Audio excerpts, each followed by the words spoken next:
So my wife and I have been working primarily in education, either in special education, garden education, or what we did with restorative justice, and that was finding alternatives to exclusionary practices in schools that contribute to the school-to-prison pipeline.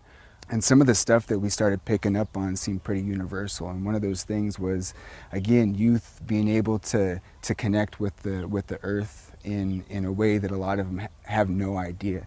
And to be completely honest, we didn't really have any idea. We started with a 6x9 garden box out in our front yard.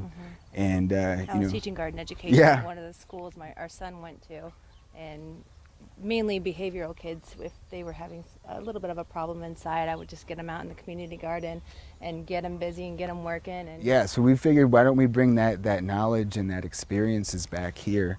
And so, we work with juvenile court services, probation services, mental health resource, and just a number of different organizations for both youth and adults to come out and, again, experience food and experience, farming, agriculture, whatever you want to call it, in a totally different way, and one that's really good for their soul.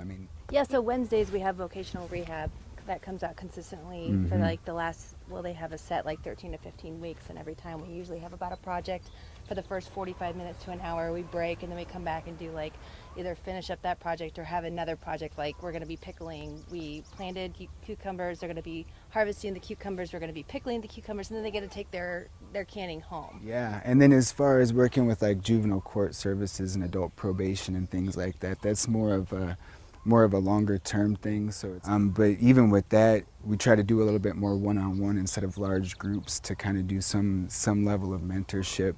And real job skills building, because I want them to be able to leave here and say, look, I can do X, Y, and Z, and no matter how hot and sweaty and dirty and everything else, everyone always leaves with some kind of sense of accomplishment and pride in what they've done. And hopefully some veggies. Yeah. Yeah.